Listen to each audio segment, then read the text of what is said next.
Yo, yo, yo, what's up, everybody? It's your boy, comedian Edgar Rivera, and I would like to welcome you all to another episode of Brothers in Arms, y'all. A new show created by men for men, where we like to bring awareness to the fact that we don't talk. I mean, we talk a lot, but we don't talk about what's inside. So basically, it's the new way for men to talk. Of course, I can't do this by myself. I gotta introduce you to my team. So right there to the right, you have the one and only, the very funny comedian Eric Nieves, and right next to him, I have the doctor with the most, Dr. Dan Ratner. What's up, fellas? How are you, man?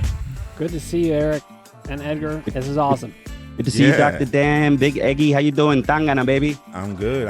Tangana, man. Thank you all. I would like to welcome you back. Thank you for everyone who has tuned in, who has checked it out, who has liked, who has shared. I can't say that word. You see that? Eric, how you say it? Shared. He looked at me like he was in somewhere else. Are you trying to use big words again, Edgar? That's a big word. I'm trying to use a big word.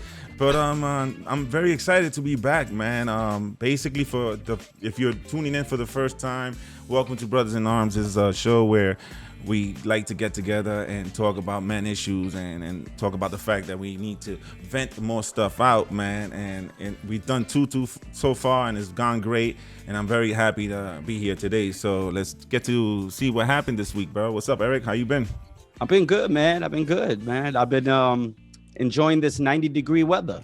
Nice. No, I'm having, man. I'm telling you, I hate it, man. All my body parts are sticking to body parts. I need less humidity. Anything interesting happen this week? No, I'm just thinking about the Delta variant, but that's, every other story is about the Delta variant. So I'm trying to just stay focused and stay positive. Did some shows this past weekend. There you go. Happy to be on this third episode of Brothers in Arms, and nice. Happy to be hanging with you, baby. Cool, man. What about you, Dr. Dan? What's up? How you been? I've been good. This is a joke I already made, but I'm going to make it anyway because it's that good. Because I had kids 12 years ago, and I basically don't know what day it is since. So I don't know what day it is, but I'm glad to be here with you all. That's all I'm going to say. Nice. Well, Dr. Dan stays pretty busy, man. Dr. Dan, you record every single day, man. Your Crushing Doubt Network is like blowing up little by little. And I had feedback. Every time you put something up, you always get people that give you feedback on the show. And I had one person hit me up. He's like, dude, he's a doctor. But what kind of a doctor is he? You know what I'm saying? Like that's the main question I got. And I was like, okay, you know what? I'm going to have to let Dr. Dan give his credits, So let's do it. I should explain who I am. So first of all, I'm a psychologist. That means, like, some people think of it as a feelings doctor. You come to me, you talk about what's going on. I mean, I am the exact thing that this show is actually about, except we do it in a confidential setting. But here we get to break it wide open. Now, in the meantime, I've come to specialize in mind-body work. And so what that means is if you're having physical symptoms, I can help you change how you're thinking about things that changes your physiology. In fact, you can see me and Edgar do it, right? You and I did it on the Crushing Doubt Network. And I found that I was able to cure my 8 years of chronic back pain that way. I've been able to cure all kinds of other symptoms in me and other people. And so really, when it comes down to it, it's the same thing we're talking about here. The more in touch you are with what's going on with you, and you're able to articulate it, say it out loud, not have it go inward, you won't have those symptoms. So it's an honor to be here with you guys. No, man, it's an honor to have you, and for everyone. We kind of needed them, though. I mean, right? You can't have two comedians trying to talk about mental health and wellness to men. And what are you gonna do? Write a joke? That's okay. You can't have a bunch of psychologists talk about funny things. I can tell you because I went to grad school. But we need at least somebody that has some expertise, because it could have been just me, Edgar, and like. Imagine, what I mean? My God, imagine that. And for the listeners and viewers, man, Dr. Dan has helped me a lot. He has helped me. I did it. I took one of his seminars, and you completely opened my mind in a whole completely different way. And I encourage everyone to check out the Crushing Doubt Network and go check out the videos. And at first I didn't know what to expect, but little by little, after 4 sessions, man, I'm a whole different person. So I would like to thank you for that. And thank you for being here in this table with us. And, discussing men issues and stuff that we need to get out of our chest, man. Yeah, I'm really happy to be here for this episode because this is the first episode where I don't look like I'm in a hostage video because I have actually decent lighting and you can see my face and hear me. So I'm like every other show I look like they're treating me well. Please pay the ransom. So I'm really happy that at least you can see me. I want to tell people because this is a work in progress. People, you know, tell them like, about the first episode because Yeah, that first episode still blows my mind. And you know what? I'm getting a lot of feedback, good feedback from the first episode. But people need to understand that on the first episode, Greg, who's behind the scenes, you guys don't see him, but we will talk about Greg every once in a while. Greg set up a tech run, so I thought it was gonna be just like, okay, lighting, you know, make sure Eric's face is lit up really nice, you know. And he decided just to record an episode, and it was interesting because that was the first day that Eric actually met Dr. Dan. First time. It was like a first date. It was like a first date. We were like getting to know each other, but I thought the chemistry went well, and it left me wanting more, which is really what you want from stuff like this, you know. And every episode that we do, we might have a little something here that we might need to tweak, and that's why I go to you guys, the viewers, you know, and comment on everything. If this video touches you, if it helps you in any way, comment, you know, we'll get back to you. We'll reply. If you got any questions or any problems in your life, you could comment on the video below, and either Dr. Dan, Eric, and I will get back to you. Maybe we'll talk about your problem on the air and see how we could come up with a solution, because that's what we're here for. We're here to help each other out and not make it feel like it's weird, you know? Yeah, and we're gonna find many ways to talk about this. So this brings me to our first full segment. Ooh, It's called, we got a segment. You ready? I don't know. Okay, here we go. It's called Old News, Maybe from Yesterday. I crack Edgar up every time I say that. I love, because you gotta look at Dr. Dan's face when he introduces this segment. Go ahead, Dr. Dan. Let me see. I don't even know what I'm doing, but I'll do it. Look at his face. Look how happy he All looks. right, it's called Old News, Maybe from Yesterday.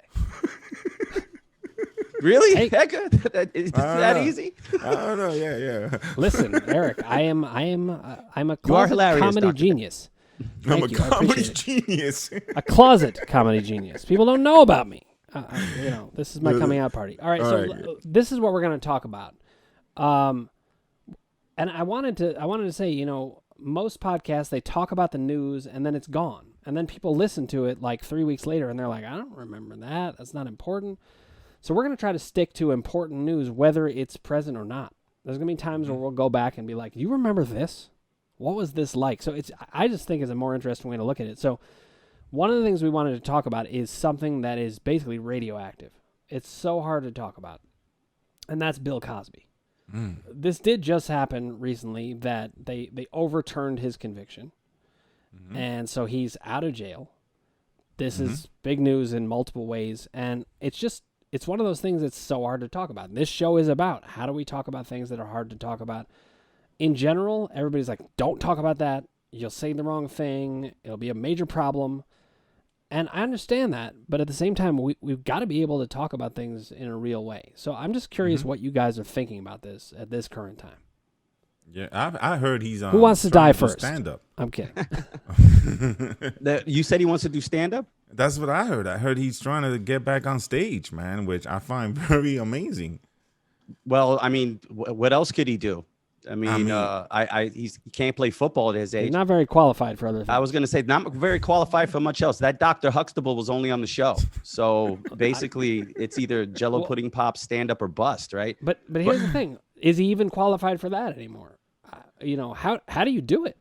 And who will be the first person to book him? Well, somebody has to be talking about booking him, right? Because, I mean, the one thing about Hollywood that's consistent, if you can make money off it, someone will do it. And you could say whatever you want. If you put Bill Cosby on a pay-per-view special, or somebody's going to pay for that. But what I want to see from Bill, right? Because, I mean, you guys obviously know more about Bill Cosby than me. I wasn't born here. I was born in Puerto Rico, so my childhood was different. But, like, I remember that he was always that clean comic. You know, he was that clean comic. He never cursed on stage. And he bashed other comedians for being dirty on stage. And his whole career, he's like, oh, this clean person. And then this whole scandal comes out.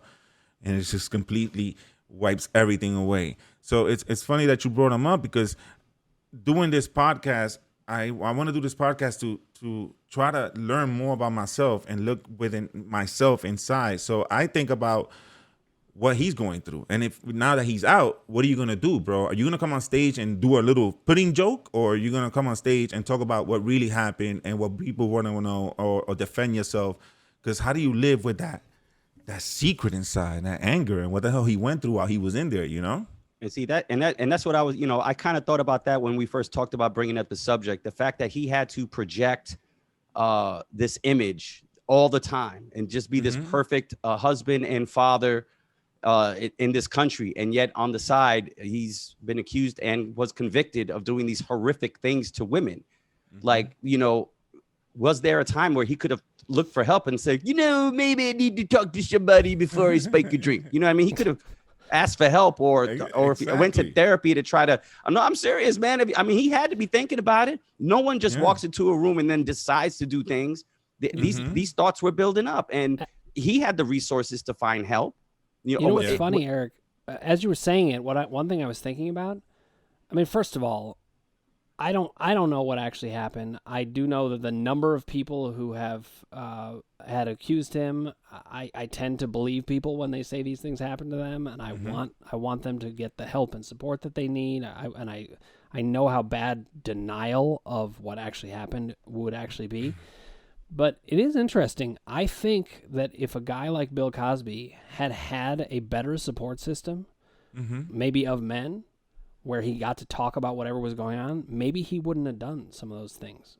And I'm hoping he wouldn't have done any of them. Like, talking about things can get rid of a lot of potential nuclear bombs. I just wanted to say that. True. I agree with you 100%. And how do you live with yourself when you're holding something like that and then badging people, and like acting like other people are doing wrong deep down inside? You got this big secret. You gotta admit, Eddie Murphy must have been kind of laughing a little bit because of, he definitely went in on, you can't curse on stage, and Eddie must be like, you can't drug people. So it's true. So he was probably the one that like. It's true. But if he does decide to do stand-up, guys, he would have to go the route of Richard Pryor, where he would literally have to purchase the airtime himself, not without any financial backing from anybody. No one can sponsor it. It's got to be him dropping whatever money he got left from his pudding pot money, and putting a special out there with just him in a chair and a mic, and just start by saying, I got something to tell you. You know what? I got a story. But how about he starts by saying, I fucked up? That would be great. That would be amazing. That would be great to see, And you it's funny that you brought Richard Pryor. I fucked up. I was wrong. Would be a better opening. I fucked up. I fucked up as I made an accident. I had an accident. No, I just want to hear him curse. I just said that to him. Oh, just for the curse? That's funny.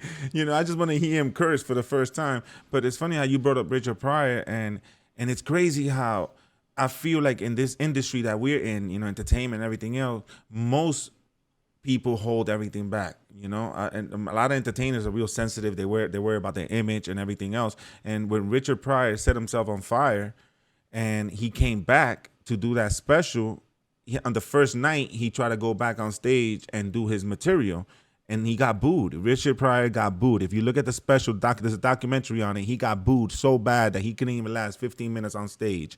And then the next day he came back. And as a comedian, Eric, you know how hard this is to get booed on stage and then get back on stage the next day. And the next day he went on stage and he talked about setting himself on fire, and people loved it. Because that's what we want to hear. You know what I'm saying? Half the time I tell comics a lot. I tell comics, do you funny, but who are you? Who are you?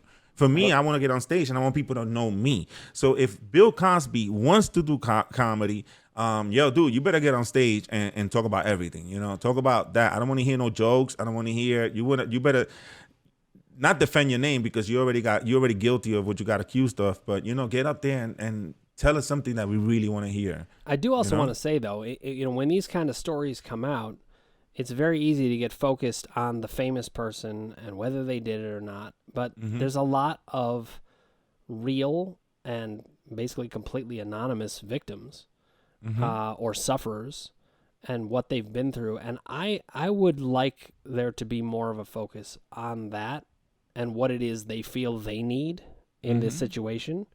Because, you know, for a lot of people, I mean, let's say Bill Cosby did this to you, and then he gets let off. Like, what does that say to you about the safety in the world? So there's a million different ways we can go with this. Well, I think the first thing the survivors want was for him to stay in jail. I think that would have been the first one. I think everything else would have been secondary. Just keep him in jail. Well, and you know why? It's because, you know, the sense of justice that is there or not, depending on whether he's in jail or not, it matters. So we the thing I think is great about this show is we're going to talk about everything. And I think we're going to find ways to talk about it in ways that hopefully work for everybody, that they're not meant to be sound bites at all, and they're just meant to talk genuinely about it. I don't have the answers. None of us have the answers. We're just like, holy shit, what do we do? What do we do with this situation? Yeah, so, and honestly, my heart goes out to all the women, you know, that were a part of this, and you know, and thinking about it, I give props to the first one that stepped up. You know, the first one that took that step and came forward, and then afterwards you see all the ones that came forward, and knowing how good it feels to get something off your chest.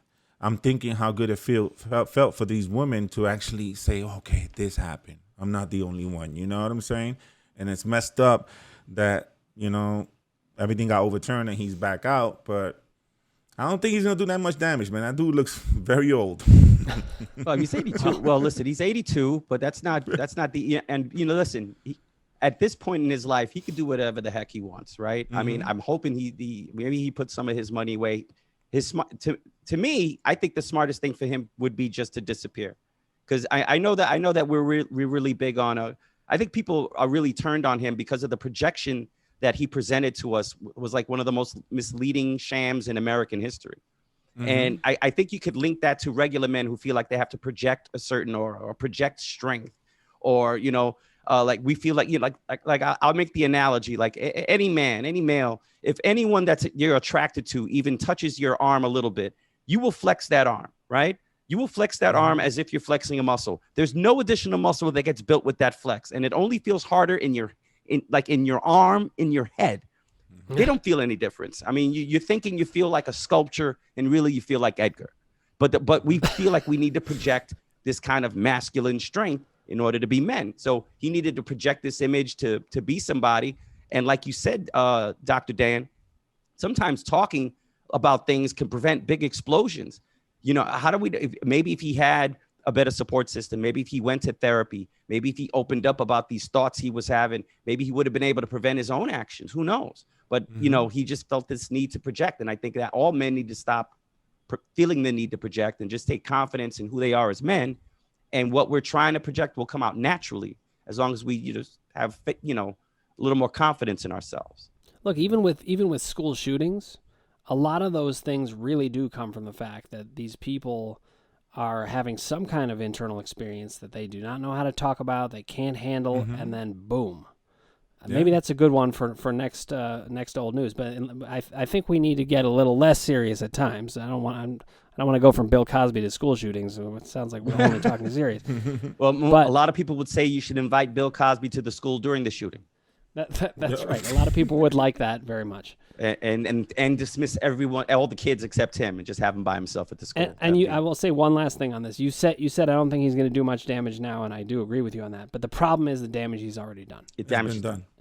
And so I don't know. We're just going to need to keep talking about it. Well, I kind of agree. Now the question is now, like, you know, I'll still watch an old episode of the Cosby Show every once in a while if it comes on. Yeah. I don't turn it off and go, you know, and spit at the TV.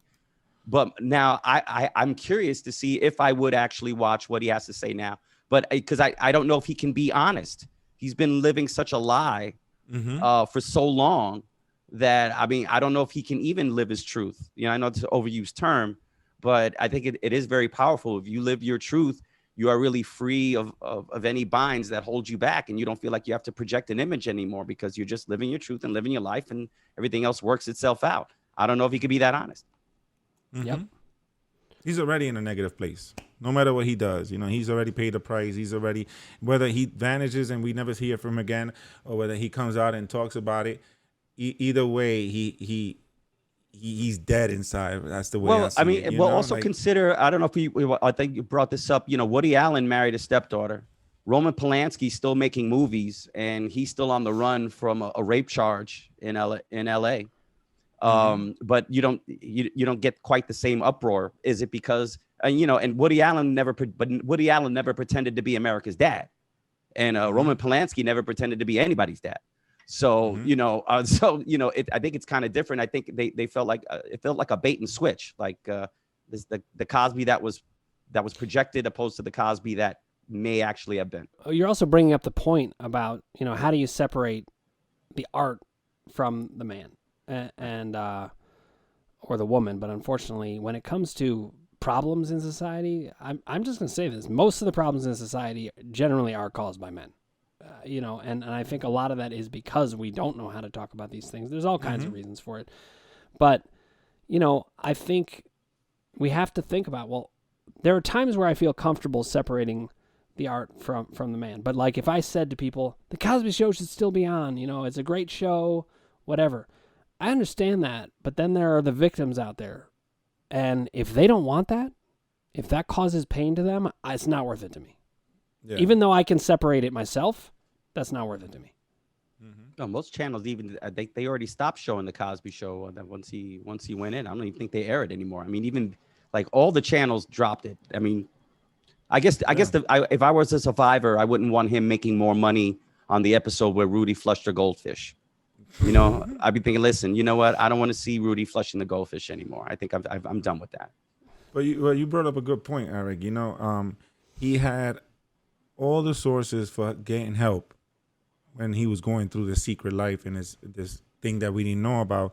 And hopefully everyone listening could learn from this. This is something that God knows what happens when you hold something in so much, not venting out, not letting out. And this is the purpose why we brought up Bill Cosby, because you know what? He lived a lie. And if he would have gone help 30 years ago, maybe half these women would have never gone through it, But God willing, none of them. No one wants to come out and step out. And that's what we talked about in the first episode, man. Sometimes, you know what, even how ugly it is, no matter how bad it is, dude, step out and take the heat that comes with it. And hopefully, people would accept it, move on, forgive you. But you know what? At the end of the day, it's not holding it in, and hopefully, man, let's see what happens, because he had a lot of help and he never got it. So I'm very interested to see where this goes. Eric, bring us into the next segment here. Yeah, it's and you better make a funny face like Dr. Dan. I will try, but there's only one Dr. Dan. The next segment, I came up with this idea because I think one of the things that makes one of the reasons why men have a difficulty talking about their feelings is because of the stereotype of men don't share feelings. Men have to be strong. Mm-hmm. So I thought about a segment called Breaking the Mold, where we break the mold of what is considered acceptable to be a man. Like, in order to be a man, you got to be able to fix everything. And you got to know everything about sports, and you got to fight everybody. Well, I can tell you right now that I can't fix anything. Edgar knows nothing about sports, and I don't know if Dan can fight. No, so but yet we're all men. Okay, we're all men, and we're our definition of men, and we need to expand the definition of men by breaking the mold. And just to show you how we can break the mold, I'm going to ask Edgar. Okay. And anyone that knows, Edgar's a Puerto Rican from the Bronx. And what do Puerto Ricans from the Bronx know about? Baseball. Sports. The Yankees. And yet, Edgar knows nothing about sports. And I'm going to prove it by asking him a simple question and to see if he can answer it. Edgar, are you ready? Go ahead. All right. I'm ready. Can I get a lifeline? No, but you can call a friend. That would be cool named if I get Dr. a lifeline. Dan. You can call a friend named Dr. Dan. That's the only lifeline you have. That's the only lifeline you got. Okay. Right. Who was the NBA All-Star center that played for the New York Knicks 15 years? What was his name? Yo. Took him to the finals. You have to say a name, by the way, Edgar. You can't say I don't know. Yeah, you have to can't make say up a it. name. You cannot say the tall guy. Okay. All right. Yeah. Black guy? No, no. I really don't know. But if I had to guess, the first person you said the Knicks? Yeah. Patrick Ewing? Oh, Wow. he got Was it? It Yes. For real? Edgar. Look how excited he is. Oh, look how shocked Are you I am. serious? But you know the sad guess. part is, you know what the sad part is? That's the only player I know from the New York Knicks. Yeah, I Even if swore it you weren't wasn't- going to get it because, I figured you weren't into basketball at all. I'm not at all. Do you have another one? Do you want to? I give do me have a another sec- one. Go I ahead, go ahead. have another one, and ahead. if you get this one, then I'll be really shocked. All right, cool. Okay. Which professional championship of the three major sports is the winner awarded the Larry O'Brien Trophy? In which major sport of the three major sports are you awarded the Larry O'Brien? Three major Trophy? sports is baseball. What, like? Can you give me the sports at least No. so I could pick No. one? Wait, this is gold right here. He doesn't know the three major sports. Yeah, he doesn't This is even know the awesome. three major sports. Yeah, it's the Nina, the Pinta, and the Santa Maria. Those are the three main sports. Edgar, you got football, baseball, and basketball. Football, baseball, and basketball. Yeah. Okay, The so Larry- which one do you think you get the Larry O'Brien Trophy? Basketball. I can't win with you today. He's on fire. Well, you he's on shouldn't have fire. given him the three major sports, Dan. I know, it's my fault. All right, I'm going to ask you one more, Edgar. And if you get this, then you know a lot more about sports than I thought. I'm just lucky, man. After we finish recording this episode, I'm gonna go play the lotto, and I'm picking the numbers myself. Go ahead. Okay. The New York Yankees had 4 players during their championship run in the 90s and the 2000s, where 4 players were considered the core 4. Who are they? No way he gets this. No way. I'm thinking the Four Horsemen. Patrick Ewing, Larry O'Brien, Larry Larry Ewing. O'Brien. Patrick Ewing, Michael Jordan. I'm Bronx Bombers, baby. You won. I mean, no, dude. No. The quad? What you say? They called them the 4 core because they were 4 homegrown players that they drafted and came up in the system and really Okay, I know ended one up of them. winning the Jeter- majority Jeter's of the one of them. championships with them. Jeter's You one are of them. correct. Jeter is one Jeter's of them. one of them. No, Alex Rodriguez. No, you can't go in. Once you mention him, you can't go any further. No. Sorry.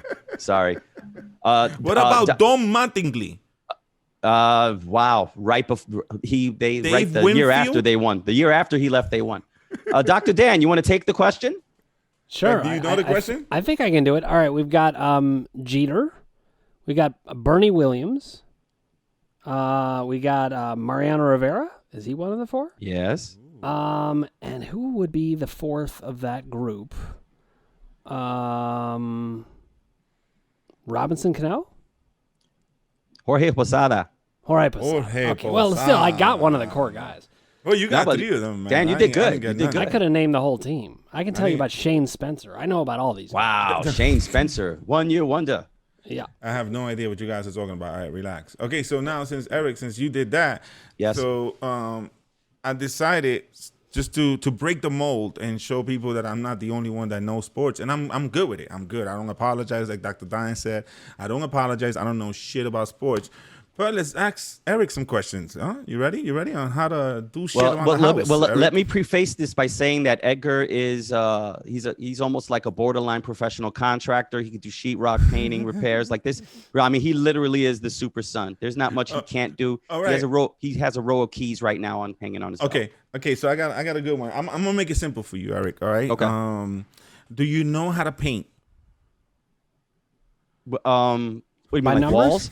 Yeah, like painting walls. Like if your wife were to tell you, Eric, can you paint the house? I could paint a landscape or something. No. I think I've never painted my own walls. So you don't know nothing about fixing. So you do know about sports, but you don't know nothing. I right? don't know. So, Thing. all right, so when let me tell you paint, how bad I used to call my sister over to help me to build my IKEA furniture. Okay, I'm not even joking. Every time I moved, I would get new furniture, and I would have to have my sister Celeste come help me put it together. I don't You must have like you know Allen wrench and be like, "What is this thing?" For some reason, she was able to speak Swedish. I have no idea how she was able to speak it. I don't and even read it, have but- any more questions for this dude. He just admitted that he doesn't know nothing. No. about But it. I have. Listen, but that's furniture. I But have a little done some knowledge. things. I'll ask I've you a done question. some things. I've done. I some ask you a things. question, right? Yeah, I'm getting in regards defensive. to I'm painting, projecting. right? Projecting. Right. So when you paint, right, and Right. you have a hole in the wall, right? You got to cover it with what? A lot of paint, just a lot. Plaster. Ooh, there you go. See, you know. So I guess we're on the road today. He said plaster. It sounded like your wife was behind you. Plaster. Okay, Eric. One more. I'll give you one more, bro. Like, let's say right now, this very moment, right? The lights go out in your apartment. The first thing you do. Grabs my wife's behind. So that's your final answer. You grab your wife's behind. I'll make sure my 7-day Santera candle is still lit. No, but if your lights go out and Uh-huh. and it's darkness, wifey starts screaming. What do you do as a man? What do you do? Look out the window to see if everybody else's lights are off, so I know if it's a personal problem. I don't know. Edgar, what do you do? What do you do? What do you do, man? Yeah. You go to the panel. You check the fuses. That'll be the first thing I do if my lights go out and I You wouldn't look out the. No, wait a minute. I'm judges. I'm fighting this question. Wouldn't you first look out the window to make sure you weren't the only person that didn't have lights, and then I if you think noticed Eric- everybody else had lights, then go to the fuse box? So if you looked out the window and everybody had lights, what would you do then? Now, obviously, then I would ask my wife what to do. That's great. Well, listen, You know, I'm Go ahead, not Doc. I'm not a home improvement kind of guy. Do you remember when we were talking about this segment and you guys asked me if I knew how to change a toilet seat? Do you remember what my answer was? You say you go buy one. No, I said go find a different toilet. That's right. Dr. Dan will buy a whole toilet. Dr. Dan got 2 stalls I'm in his fixing house. that thing. No, I think there's like some kind of screws or something. You take a screw. Yeah. I like how he's really serious about this. Dr. Dan, I got one for you actually. All right, let's hear it. I like the one that you said, Eric, about Dr. Dan, knowing if Dr. Dan knows how to fight. But I have a trivia for you, Dr. Dan. It's gonna be on 90s hip hop. Oh. You ready? Listen, if I that's- know and any that- hip hop, it's 90s, but that's Yeah, and apparently that's directly connected to fighting somehow. 90s hip hop and fighting. 90s hip Are hop, one. Dr. Dan. In the 90s, there was a famous hip hop group, right? That had a song that went a little something like this. I'm gonna sing it for you, and then you have to finish the ending of the lyrics. You ready? oh god, I have to actually. You ready? I have to ready? rap? Is that what It you're went a telling little me? something like this. It went engine number 9 under New York Transit line. If my train falls off the track, We will never get this back. I have no idea. What is it? I think I like that lyric better. There you go. it's pick it up, pick it up, pick it up. Who wrote this? Black Sheep. I don't even in know. the 90s. Well, Dr. Dan, you know Biz Markie just passed away like last week, which is I like heard horrible, that he had passed man. away, and then All you right. asked me what was What- his What signature, did Biz Markie do? and I was like, he rapped. I don't know anything else. Well, you say he's just a friend. Oh, is that Biz Markie? That's That is busy, that. yeah. that's remember funny. That's funny. That you got one for either one of us, Dr. Dan, or should we move Oh. on? I listen. I have plenty for you. I mean, I was gonna ask you like, Edgar. This would be more sports oriented. But like, if you were in a party and someone was talking sports, what would be the one sport that you would surprise people about, that you'd actually know something? I don't care if it's tennis or curling, or maybe there's none. I never even seen curling, so Do you know what curling is? No, I don't. You know what it is that I could watch a game, man, but I just don't know about players. I don't know names. I don't care about their names. I don't care about their stats. But I would say I would watch football more than anything. Oh wait, I have a great question for you both. Okay, because when I was 16, I got my license. I was driving a car, and then I got a flat tire, and my friend just made fun of me to no end that I had no idea how to change it, none. Mm-hmm. And I'm looking at him. I'm like, first of all, I just started driving. Like, why do you think I should know this? Mm-hmm. So, how much do you guys know about cars? If you had to, let's say your car breaks down, side of the road. We'll start with you, Eric. Your car breaks down, side of the road. You've checked other cars are not broken. Other cars are not broken. It is a personal problem. Okay. That's hilarious that he said you checked and other cars are not broken. What like do if you your do? car breaks down, all the cars. They're all connected. No, it might be. They're all connected. So what do you do if your car breaks down? I know nothing big gulp. about cars. I did actually just change a tire Monday, a couple days ago. Yes. I was able to get the lug nuts off, but I couldn't pull the tire off. The rim. I was there for like 45 minutes, yanking at it, pulling. I kept falling. I'm cursing. I'm sure everybody in the building staring out the window. I literally was this close to calling a garage and saying, listen, I don't care who you are. I will give you $50 if you come to my driveway and please pull this tire off my rim. Okay, wait. I want to add something to that, Eric. I have gotten to a point where if I had to change a tire, I immediately would call someone else. I'm just gonna say it. Like, okay, I'm not good at everything, and not only that, I don't have time for everything. Yeah, but in your own driveway, like I'm in my parking lot. Okay, I could understand if I'm on the highway and I don't want to pull out a jack, but I'm so bad with it. I mean, I couldn't even. I finally did pull it off after 45 minutes and a lot of bruising. But the only thing I know about a car is getting the oil changed. That's about it. Wait, getting an oil change or doing it? Oh, yeah, driving to get the oil changed. No, I know exactly where to drive, and they give you a free car wash. I know exactly how to get there and what time it is not busy. That is my skill. That's hilarious. I got 3 letters for you, AAA. Yeah, I know. That's if you ask me, Don, what would happen if my car, broke down in the middle of the highway? I would press that little button and be like, OnStar, listen, I don't know what happened.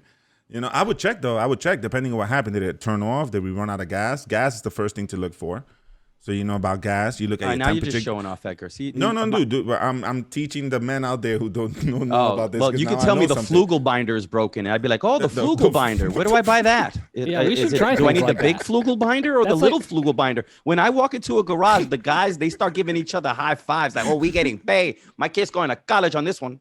Wait, Eric, you gave me a great idea. We'll wrap up on this, but I think what we should do next time we quiz Edgar on sports, guys, we should give him fake names. We should be like, What sport is Phil Roberto from? I'm mad that he used 2 first names. And he made him white and Latino. Phil Roberto. I don't know who that guy is. Roberto plays curling. Well, actually, I think I went too easy with the sports questions, and we can't give him. If I say it's one of the 3 major sports, you can't tell him what the 3 major sports are next time. You're well, right. honestly, Eric, if to be fair, I guessed both answers. Patrick Ewing was the first person that came to my mind when I asked it, and I was almost afraid to say it. Well, look, the bottom line is this: you don't know anything about sports. I can't fix anything, and Dr. Dan has no idea who Black Sheep is. That's right. We're all men. None. But we're all men, and that's the whole point of this segment, to show that we are all different, but if we could all help each other out, I mean, that's we're not all built the same. We all have different issues, but at the end of the day, we are men, and one hand watches another. That's what my father always told me, man. So, if you guys ever need help with painting, I'm here for you.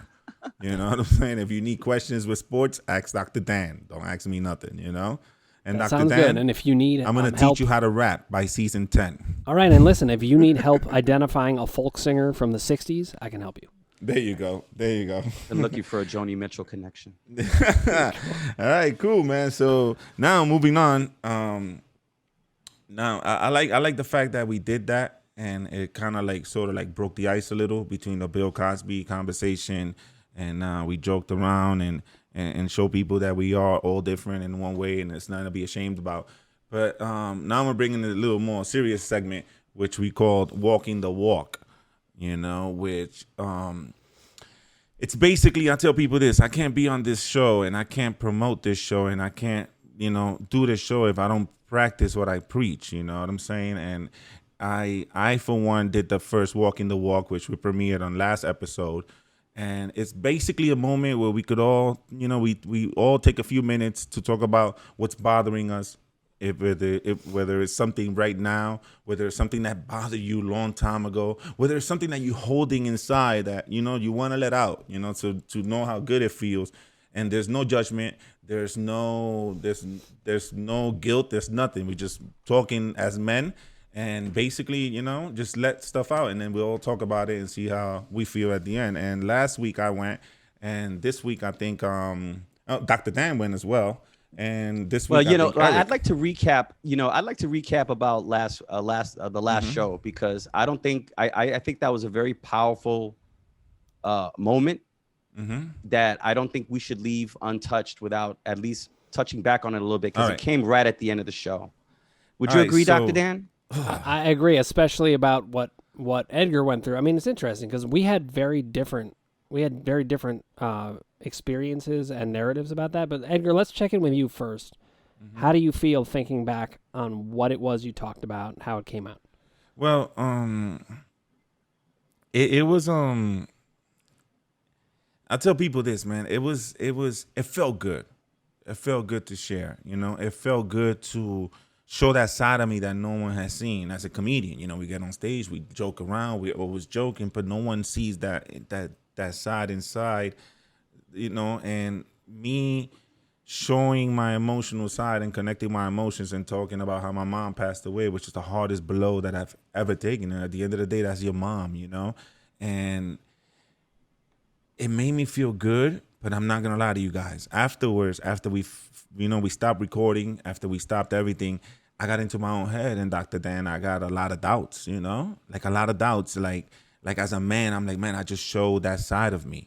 Like everyone is gonna see this. Everyone is gonna see me like letting the tears come down my face, and it started like questioning me. I felt like almost like when you do a bad set, Eric, and you have a bad set on stage, and then you go home and all you do is you can't get out of your head because you're thinking about how can you make that set better. That's exactly how I felt with that segment. But at the end of the day, it made me feel good. It made me feel good not to hide that side of me. It made me feel good to let people know that, you know what? Yeah, I am depressed. Yeah, I suffer from anxiety. There's times that I can't stop crying. And I'm not afraid to say it as a man. I'm not afraid to say it. And I'm glad that you guys got to see the side of me.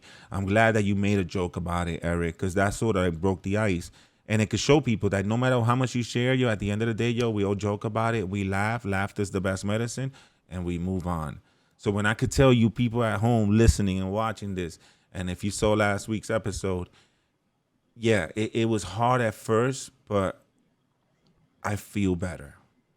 I can't explain it to you any more deeper than that. I feel better, man, and I'm really looking forward to what Eric has to share today, y'all, because, I mean, anything you want to say, Dr. Dan, on that? I mean, the only thing I'll add in terms of my own experience is like you never know how people are going to respond to what was said. And like the thing that I said, it's really deeply personal to me. And I don't share it with most people. But and we could even do comedy riffs about it, there's plenty to go there. But yeah. I think it's great that we talked about what was really on our minds. And I just thought, you know what? I'm going to say something that I don't usually talk about. So now I want to hear from Eric now. What do you got? I just want to remember that Dan wanted to get married at 13. Yes. The child bride episode. Thank God for Mississippi. I was 13 at the time. I mean, we got to at least say that. It's funny because, this could be about just an event or just something that's boiling up inside. I think that what I wanted to share the most is because I really gave it a lot of thought, is that there was a time in my life where I had to get involved in a relationship with therapy. I'd lost my dad, and I went through a divorce, and I decided to just move to California. Really bad timing. Totally isolated, knew no one over there. And it was a really low point in my life. And most of the time I was able to pull myself out of it, but I couldn't. I had lost all focus. Like everything was out of focus. Nothing seemed real. I had really no foundation, nothing grounding me. And it took my family to convince me, like, listen, you can't do this yourself. You know what I mean? You got to, and then they would start throwing around jokes like lithium, like I need to be on medication. Lithium, son. But I fought it. I resisted it. And because I felt like I should be able to just get through it. And then I crashed and I realized I couldn't. So I had to take a first big step and really get involved. And it didn't end there. It hasn't been a continuous practice. I stopped. And then whenever I feel the need to resume, I resume, if I feel things are going beyond my control. Because for me, my life is the picture, but I need a frame around it to keep it balanced. And when that frame gets crooked, the picture gets blurry. And then I need to reset and be reminded to reset the frame, to put me back at center. So, and that's not an easy thing to do. It's not an easy thing to, first of all, admit it to yourself that you need to talk to somebody, and then take the step to do it. And then while at the same time, your cousin yelling behind you, lithium. But I did it. And I'm so glad that I did, because not only did it really balance me out, I don't think I would have been at the place where I'm at right now, where I'm happy. I'm in graduate school. I'm on a great podcast, still doing stand-up. Marriage is good. But I wouldn't be able to have those things if I didn't build a foundation through therapy and through talking about it and really learning what was going on. And it was beyond just the situations in front of you. It's a lot of stuff behind it. I think it took me a lot of years to really acknowledge my father's death, because the first thing I did when he died was leave town, because I just wanted a new beginning. And I put myself in a completely isolated place, completely by myself. It was probably the worst choice I probably made. Not to say it wouldn't have happened if I stood in New York, but at least in New York, I had some kind of support system. In Los Angeles, I didn't have anything. And I wasn't doing comedy as much. It was just a bad time. And I hate that it took me to crash before I actually went and sought the help. There's, especially since, I'm always really good with giving people advice, and usually it's good advice. But sometimes I think people with good advice give themselves the worst advice, or are really horrible at advising themselves. I guess self-perception is very difficult, because no one really truly sees themselves as others see them. You kind of see yourself the way you think you are, but you really just have to just be you instead of just thinking about who you are. And that's part of what I picked up in therapy is, if you take care of your moment and your feelings and yourself, everything around you will kind of figure itself out. And you'll realize that worrying about it and thinking about it so much really didn't have much effect on what was going on around you. It just added stress to you that you didn't need, and took away from focusing on yourself and the moment. And I think the hardest thing to live in any life is right now, without thinking about who's listening or the consequences of it, just living. And I think if you could put just a bunch of those moments in a row, then that to me is kind of living the personal truth. But I wouldn't have been able to get even close to this if I didn't talk to somebody and get into it and go every week. And, it doesn't have to be for a lifetime. I know Howard Stern, my hero, has been in therapy for 20 years, and he goes 3 or 4 days a week. That's not That's not necessary for everyone. It may be necessary for some, but I'm so glad I did it. And I don't regret it. I've never talked about it, but I don't regret it.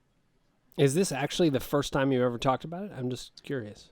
But beside my wife knows, my cousin who Lithium. Yes. I was dying to say it. I was waiting for a segue to be That like, was the lithium. 8 a.m. moment right there. clearly. I'm telling you, he would just be like, yo, lithium, son, and walk away because, that's the way he's the closest male to me, even more than my father, is this cousin I'm talking about. And he saw me deteriorating, and it was killing him. Let me I had to add go that, live with Eric. him for a while. It was not a good time, but I'm so glad I did what I did. It felt weird in the moment, but because I just wasn't used to it.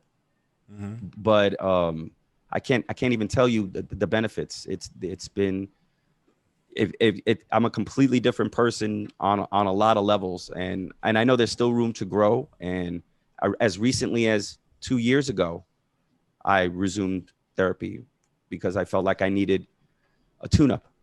Mm-hmm. I needed a refresher. I needed a reset, and I'm not afraid or above the idea of doing it again whenever it's needed.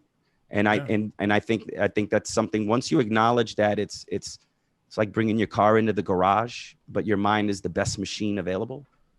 And if you had a classic machine that did these amazing things, would you not want to take it in to be maintained? But yeah, it's tough. It was tough. It's even tough to talk about it now, still to a little bit.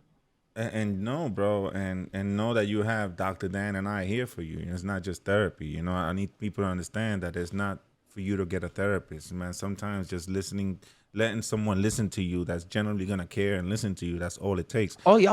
I want to add to your story. I'm glad you said that because it could be just as simple as being honest with your best friend. It can go across the spectrum of therapy. It could be anywhere in the middle. But the most important thing is just don't keep it to yourself. That's all. Just don't keep it in. Let it out. Because if you keep it in, it will come out in a different way that you don't want it to. And it could be just as simple as a conversation with a friend, but it could be whatever you need it to be. And whatever you need it to be, there's nothing to be embarrassed about. Exactly. And you know what's crazy? And I've always wondered about this because I've known Eric for like almost 20 years, So I was there. I was there when he took that step. I was there when he moved, and it was crazy because now hearing about your dad and everything else, I didn't know you that well where I knew the details of what you were hiding inside. But I remember the show that we did for you at the New York when everybody was sending you away to Hollywood, like you were like you were gonna blow up. You know what I'm saying? That was the kind of goodbye that he got. Like, well, he's leaving New York to go to Hollywood to pursue his dreams, and we were all happy. But seeing when you came back, I as your boy, I noticed a difference, and I always wonder like, what happened? What happened? And it's crazy how the problem was from before. I didn't know it was from before because I knew you at the comedy scene. I always saw you in the clubs. Everything was fun and dandy and everything else. And then you leave to Hollywood, and then you come back a different person. And now I'm thinking, I was generally thinking that Hollywood did this to you. Because I know how hard it is to be out here by yourself, because I'm out here by myself. I don't have family out here. But, so I thought it was Hollywood, and it's crazy how it was actually before. And yo, dude, I want you to know I love you to death, bro. And if you ever need to talk some more on it, I'm here, bro. Because listen, I would have known back then, I would have been there. My therapists earned their money. Trust me. LA didn't do it to you. Wherever you move, your problems go with you. All I did was bring my problems to a nicer studio with a pool and better weather. Yeah. That's all I did, because I didn't extend socially. I didn't extend comedically. I pretty much just stood in my apartment for about 8 months. Yeah. Only leaving to do an occasional gig, and I would just run right back to the apartment. I wanted to say, people think that it takes strength to not break down, or takes strength to keep it all inside. It's actually completely the opposite. What you're doing right now is strength. What you did then is strength. Mm-hmm. You go ahead and do it, and that takes much more bravery. And actually, there's one other thing I wanted to say. You know that there's that quote. I think it's Plato actually, but he said, "Be kind." You sure it wasn't Black Sheep? It was not Black Sheep. You know I don't know Black Sheep. No, my rapper of choice is Plato. He said, "Be kind, for everyone you meet is fighting a hard battle." You got to know that, everybody out there, we are all fighting hard battles. It's like what Edgar's saying about Eric. He didn't know. This is a guy you knew well, and you could tell something was up, but you didn't know the fullness of it. It's and that thing I was describing, about last week, that was a really hard battle for me. I did not feel that I could tell anybody. I didn't think anybody would believe me, and then when I did tell them, they didn't believe me. They just were like, "No, it's nonsense." So like, I just want you to know, Eric, that like, I'm honored that you would share that with me. I'm honored that you share it with the people on this network. And I think it does a lot of good. It shows a lot of strength to everybody. That's what this is all about. So I applaud you. I appreciate that. Well, I'm not going to come out here and say I'm upset because the Yankees win every year. That wouldn't exactly be walking the walk, now would it? There you go. There you go. But I'm glad and just know that if you ever want to talk some more about it, if you want to get into more detail about it, we're always here for you. Well, the one thing, if you notice, I'm never shy about sharing what's going on with you now. But that's like anything else in life. It's a skill you learn. It's a skill you practice. It's not something that it's not a light switch where someone gives you a good idea and all of a sudden you know how to do these things. It's really it's a process, and it's like the way we got good at stand-up, the way you get good at being a therapist. You don't just walk out of school being good at something. You get better with experience and learning who you are and how it works for you.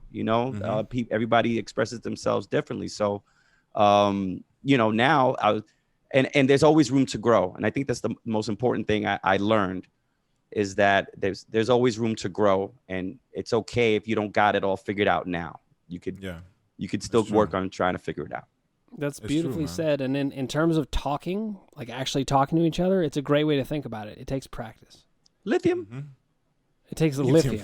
No, it takes and a lot of lithium. And a lot of lithium. No, but it's the same thing. Just to go recap real quick, which is like my walking the walk last week, which I talked about my mom, and I'm glad that you talked about this now, and I'm glad I talked about it last week, because it could be a depression that could kill me that deep down inside. No one needs to know, like you said, you ran away. You just wanted to be alone. I out here, I sort of feel the same way. And that's one of the many reasons why last week I wanted to share that first, because that's the one thing in my mind. The one pain that I have inside right now is losing my mom.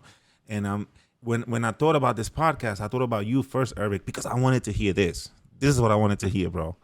I wanted to find out what happened to you, bro, because you put together this whole podcast just to hear that story? Just for this. After this, people, you never hear this again. It's an elaborate ruse. No, but as your boy, I'm like, yo, what happened to my boy? Because it was a whole different person when you came back, yo, and I'm glad that you got to share that with us, yo. And you did Dr. notice the difference, because I thought I was just the same. No, hell no, bro. I noticed it. It was to the point that I'm not gonna lie to you, bro. I even thought at one point, I was like, dude, this dude has got to be doing some crazy drugs, like it was to that point that you were like a complete. He said, I wish, but you were a complete different person from from the Eric that I met, and it was always, I never knew how to come up with it. I never knew how to say it. I never knew how to ask you, Eric, you okay? What happened? Because sometimes that's another problem, and that we have as men. It's a good point. Sometimes we could see someone having a problem and we completely disregard it, instead of being a better person and be, yo, you all right, bro? Yeah, we don't want to embarrass them or something. Like we're going to embarrass them. So like we hope we spare them. But you know what, Edgar? If I would, a part of me wish more people would have asked.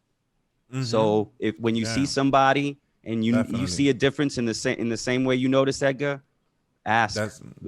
Someone might be dying to tell you something. I probably would have. I probably would have spilled my guts. Yeah. Let me add one other thing. Don't ask just once. Ask twice. If you ask the second time, it's a big difference. It's kind of like in America, we say, how are you?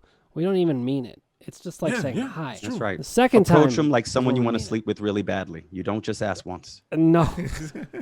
But you keep asking. But you you make keep sure asking. You just keep asking. If they say no, then And that's what it's all about, man. It's about sharing and then laughing, talking, knowing that, we all have issues, we all have problems, but at the end of the day, man, just being there for each other help, man. And thank you all. I want to take a quick break to give a shout out to everyone that has watched the podcast, that has commented. I find it crazy how more women are reposting and watching our podcast than men. It's cool because women want to know, but I'm telling those women now, please share it with your man. If you feel like your man, your husband, that special person, your father, anyone in your life, any male in your life feels like they could get something from this podcast, please share with them, spread the word. I think it's a wonderful thing that we're doing here. Thank you for sharing tonight, Eric, and thank you. And for those of you at home, man, just talk. It feels good, man. It just let it out. Don't worry about the heat. Let it out. And like I said, remember, like, comment, share, and then write comments on the bottom of this video, man. And if you have a problem that you're dealing with that you want us to discuss on air, then definitely write it down. Don't be afraid, brother. We'll definitely talk about it. And thank please you all send for the all support. Black Sheep albums to Dr. Dan. We must solve this huge problem. I want Dr. Dan to sing Black Sheep by the end of this season. I want him to By know every himself. 90s hip hop band before this show's over. Thank you. You want to take us out, Dr. Dan? that sounds good. Guys, it was an honor being here with you. I'm glad we talked. I think we're showing people how to talk, and we're learning how to talk ourselves. We're practicing. So this has been great. Guys out there, if you haven't already, click subscribe, ring the bell for notifications, hit like if you like what you're hearing, and put your comments below, and we will get back to you personally. Can't wait to discuss things with you more. See you next week, y'all. Peace. See you next week.